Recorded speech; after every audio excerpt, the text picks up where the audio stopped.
How to install font files by Carrie. I will try to go slow and show this as well as I can, but please feel free to contact me with questions after we're done if you still have questions. The first thing we'll do is find a font. So I will go straight to DaFont, which we talked about yesterday, DaFont.com. And there it is. The funnest part about DaFont, yes, funnest is a word, is that it shows new fonts right away when you get there. So if you come a lot, like I do, you immediately are shown what is new. And you can click to expand what's new. And there's all kinds of new ones every day. How cute is that? Loveness 3.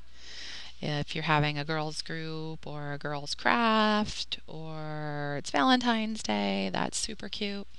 So we'll download that. Just go over to download, the download button. And you'll have a bar come up at the bottom of your screen. Click save. And now it's saved it to your downloads in your internet browser window. We'll just hold it there for a minute. And I'll go back up to the top here. We're in the new fonts, so we're only going to see what's new. If you want to look by theme, it shows you all different varieties. If you're looking for a specific kind of look, you can go based on that, or if you're going for holiday fonts, they group them here for that. I don't know the authors well enough to know if I like a particular author of fonts well enough to use that. I usually just use themes, and most of the time I just use new fonts, to be honest. And here's what I do.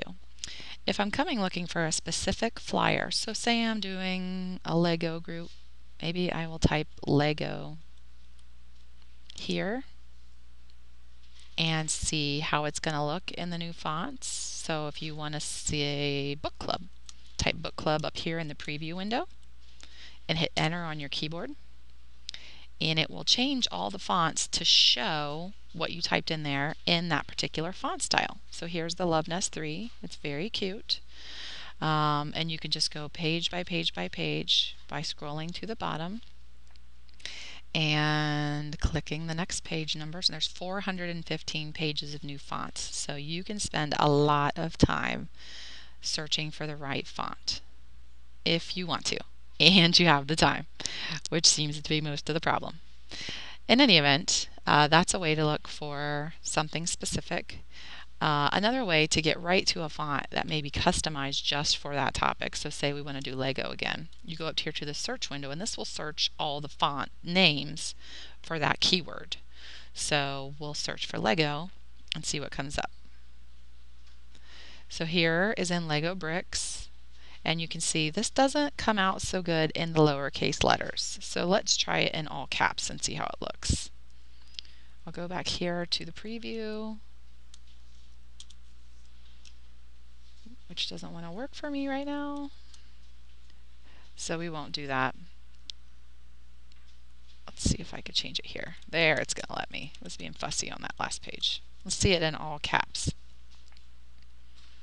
See, much better. It looks like Lego bricks, and if you really blow the font up on your flyer, like super big font size, you'll see those little brick nubbies like Legos have. So we'll go ahead and click download and save that, and it'll just keep saving them until we're done searching for what we want. So let's say that we found what we want. Okay, so now we need to find where we've downloaded them. You can go to your tools or your options and go to view downloads, or like it's showing you here, you can click Control J, and here are the fonts that we've downloaded. Likewise, if you download other files, you'll see that list here as well. So if you open this and you see a whole bunch of stuff in there and you don't know what it is and you don't know why you need it, just start deleting it out till you just get a nice clean download screen. That way you can isolate just your fonts. Otherwise, you'll also see below the font name is what website it came from. So here you see these are our DaFont files. So those are the ones you're looking for because that's where we downloaded them from. They should be at the top. Your most recent download should be at the top of your download list. What you're going to want to do is highlight one and click open. We'll start with the one on top, which I've already downloaded before.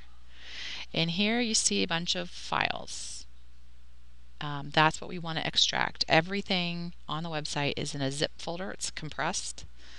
So we need to extract the files, and that's what I'm about to show you.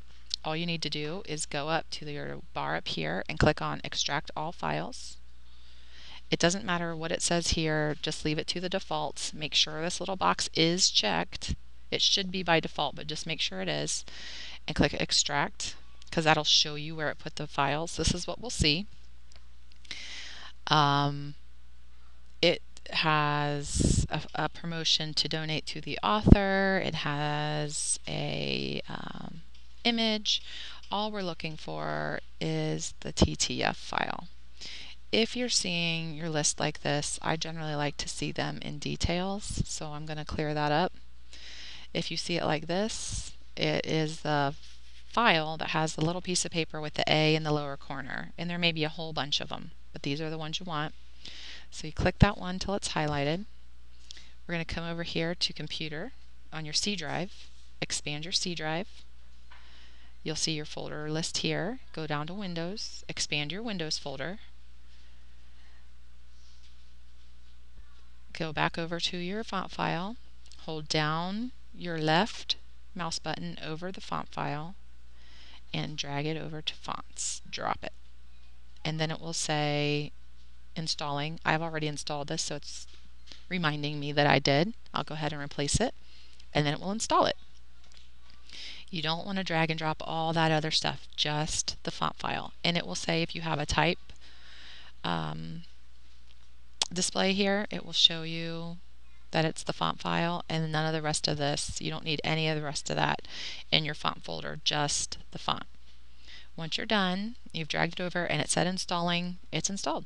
If you want to check for it, you're more than welcome to expand your font folder and look for legobricks.ttf to make sure it's in there. I have tons and tons of fonts, so that would take too long. I trust that it is.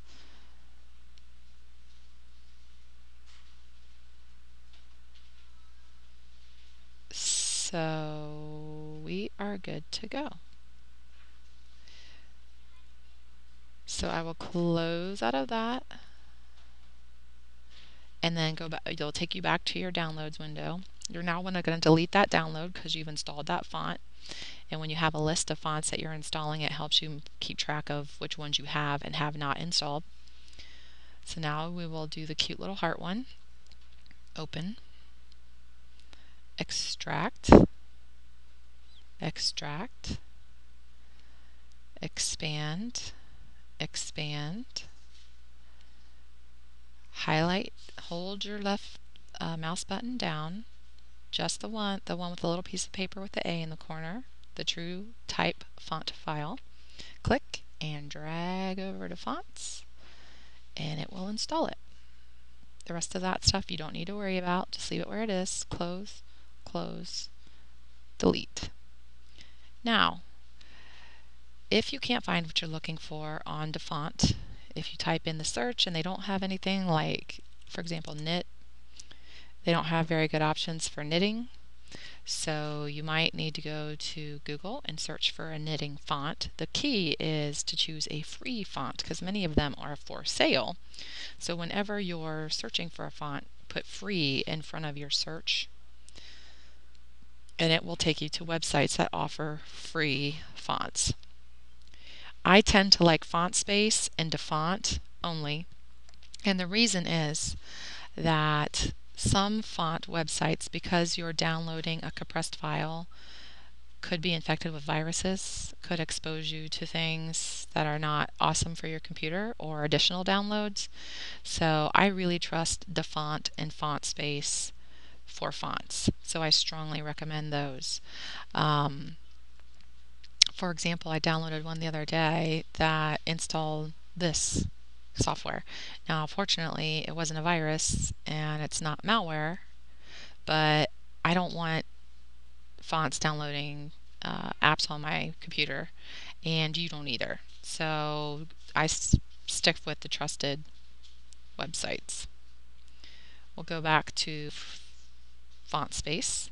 These are the same way. If you want to customize it, you can go up here to customize and do the same thing. Type it in, hit enter on your computer, and it will show you Book Club in a series of knitting fonts. The only difference on font space is that your download is under the font. So once you kind of hover over the font you like, it'll show you download. From there, it's exactly the same. You'll get the little bar at the bottom, save, then view downloads. You can either do it while the bar is open at the bottom. If the bar disappears too fast, hit Control J or go up to Options and hit View Downloads. Then highlight the file you want to open. Again, you can see here, this is from Font Space, so you know it's the font you just downloaded. Click Open. Click Extract.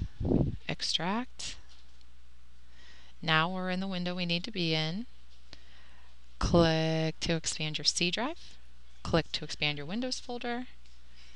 In this case, we need to move two files because they have an open type and a true type. So one is open and one is filled in. All we need to do is highlight the first one, hold down your Shift key, highlight the next till they're both highlighted. Scroll back down till you see your font folder. Click and hold your left button down, drag over to Fonts, and it will go ahead and install them. And I've installed these as well, so we will just write over the top of them. And that's how you do it on Font Space. Again, delete, close, close, delete, close. That's all there is to downloading them. Now, the only caveat I will put out there is if you're already in a file and then you've gone out to go find a font and you come back to trying to change it to that font, it will not yet be available. The reason for that is when you open PowerPoint, it goes to the font folder in your C drive that we've been putting these fonts in, and it installs all the fonts that are available when it opens. And that's it. So if you install some after that, PowerPoint hasn't installed those yet or hasn't brought those over for use. So what you'll need to do is close out. You can save what you're doing where you are and close out of PowerPoint and then reopen your file, which I do by going to Recent Items. It should be the one at the top. So the last thing I did should be in your recent items, or just go to PowerPoint and open your file or Windows Explorer, however you're most comfortable, and reopen your file that you were working on. And now your fonts will be available because this time when PowerPoint opened, it found all the new fonts that we just installed. So now your fonts will be available. So if you're working with fonts and you've downloaded one and you wonder why you can't see it, double check and make sure that you haven't been in your file and then downloaded them. And even if you have and you still can't see the font you just downloaded, try closing down and reopening PowerPoint and see if you can find it then. If you can't, then maybe something went wrong with the install, and go back to your downloads or go back to the website where you found it, re-download it, and try reinstalling it. And that's all there is to downloading fonts. It's super fun. It's how I get all these neat fonts. You could play with the font sizes. Some of the fonts are by default very small, like this Billow font is extremely small in its default size. So you have to play with your font sizes to really blow it up to something impactful. And that's usually what I do, is just run along the scale here with the font and find the one that fills in that top border space the best, or in the way that I want to do it. So that is downloading and installing a font. If you try it and have questions or problems, just give me a buzz. I'm happy to help.